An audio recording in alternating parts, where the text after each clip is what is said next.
surprise et tout le monde était vraiment ravi. On a découvert qu'on avait 23 avions inscrits sur le raid. C'est un bonheur de voir que tant d'équipages soient intéressés par l'aventure de l'Aéropostale.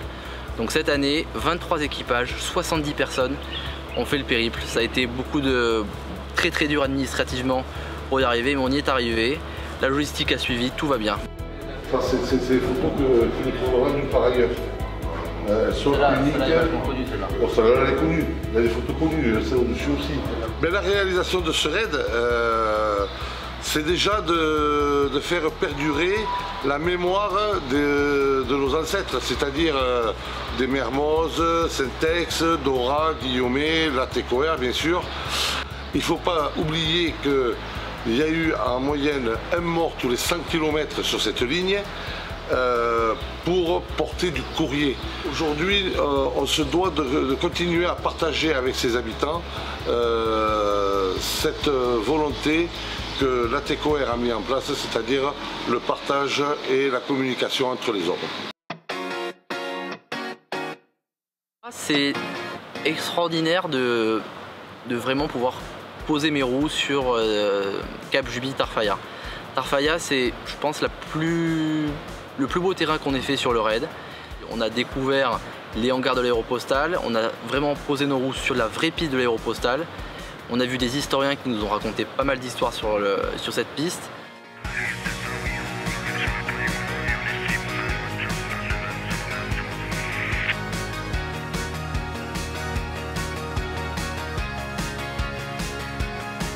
Alors je crois qu'on est arrivé à Nouakchott si je ne me suis pas perdu, mais vu le nombre d'avions, ça doit être ça. Et bien l'organisation était extraordinaire. On a réussi à faire décoller 23 avions en 17 minutes ou un truc comme ça. C'était du papier à musique, c'était beau. C'était beau à voir et beau à faire et en toute sécurité du coup. Donc c'est bien. Faites un virage à gauche, vous montez tranquillement sur la mer. Vous montez au 75. Alors moi mon rôle, donc je suis chef pilote, j'encadre les pilotes dans tout le côté aéronautique. J'anticipe tous leurs plans de vol, on dépose tout ça la veille, je les briefe sur la navigation, donc les trajectoires horizontales, donc toute la navigation, les trajectoires verticales avec le relief. Je leur donne un ordre de départ et puis dès qu'on est en l'air, c'est moi qui réponds à leurs questions, qui donne des fréquences si jamais il y a des fréquences qui ont été modifiées. Je gère l'arrivée, donc je gère la météo d'arrivée, je leur donne les informations de la piste en service et du vent, etc. Et dès qu'ils sont posés, on envoie tout le monde à l'hôtel et là je laisse la place aux responsables logistiques.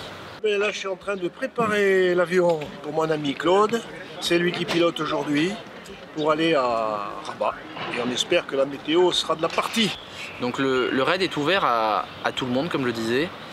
Pilote, non-pilote, mari de pilote, femme de pilote, vraiment tout le monde. Cette année, on a eu des gens qui étaient dans des ULM avec monsieur était pilote, pas madame, elle était passagère, mais elle faisait quand même la navigation ou elle faisait la radio.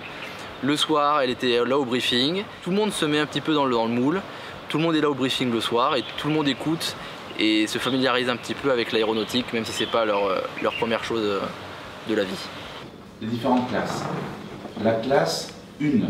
Bon, on est en train de faire un cours spécifique pour la formation ULM, un cours au sol, puisqu'il faut 2 épreuves, une épreuve écrite et une épreuve en vol. Enfin. Ce que ça peut amener à des pilotes privés ou professionnels, en expérience, c'est énorme.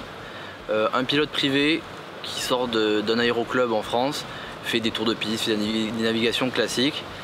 Faire un raid, je pense que ça ouvre beaucoup de frontières, c'est le cas de le dire. Au niveau expérience météo, expérience aéronautique et expérience humaine, c'est très fort.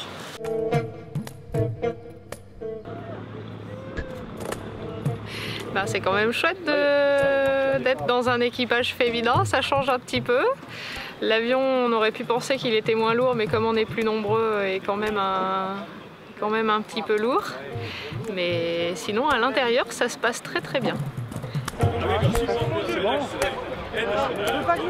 Je nettoie l'aile, c'est pour des questions de portance. Plus l'aile est propre, mieux plus on a de portance.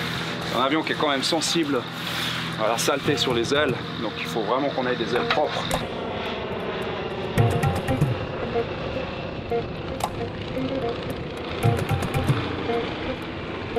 Antonov, c'est de la Deuxième Guerre mondiale.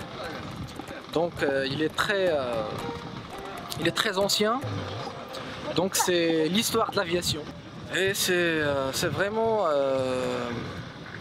très beau de faire un vol avec cet avion qui est très ancien. Ou sinon devant on peut sortir, si toutes les portes sont fermées, on peut sortir aussi par le poste de pilotage, d'accord? D'accord. Pour attacher, ça va, c'est bon? Vous avez pu vous attacher, serrer la ceinture, c'est ok? Parfait, très bien. Des fois dans cet avion il y a du bruit, il y a des odeurs des fois ça fait pas, c'est normal, d'accord? Faut pas vous inquiéter, c'est normal, d'accord? Parfait. Oui. Ziane, vous souhaitez un très bon vol.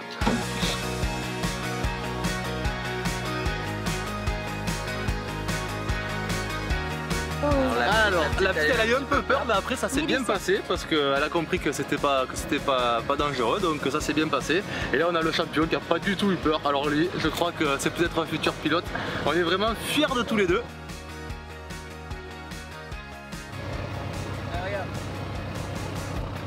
Voilà, ces petits papes, comme un oiseau. Après, ça a été bien. Je me suis dit que c'était formidable de donner cette chance-là aux enfants. Pour la plupart d'entre eux, ils ont peut-être même jamais vu d'avion et surtout, ils ne sont jamais montés dedans. Et puis, je ne sais pas quand ils remonteront. Voilà, donc je trouve que c'était une très très bonne idée. En plus, ça établit un contact entre eux et les personnes, les pilotes. Et je suis agréablement surprise de la relation que les adultes établissent avec les enfants là.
Et la TECOR était ici, c'est ça? Ouais, l'hangar c'était là. Voilà.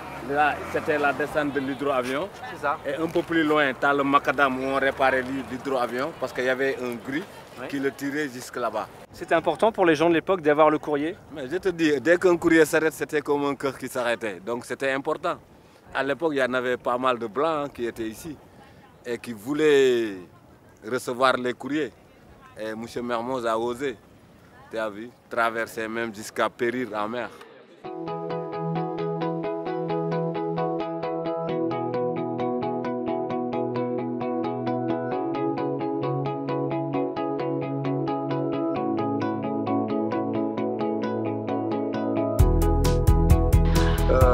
On sent cette présence et même les habitants continuent à penser aéropostale et ligne aérienne de la TECOR.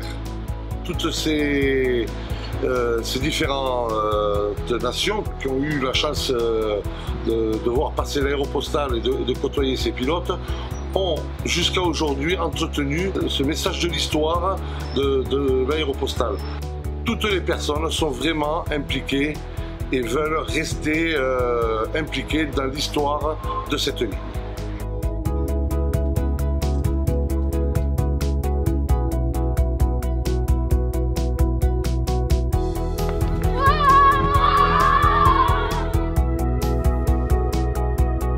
Ces gens-là, c'était leur père, quoi. Il y avait un courage, une audace, il fallait le faire et ils l'ont fait. Et vraiment bravo à eux, bravo à tous ces gens-là qui nous ont laissé ces traces-là. C'est une histoire française, c'est notre patrimoine culturel et c'est absolument fabuleux.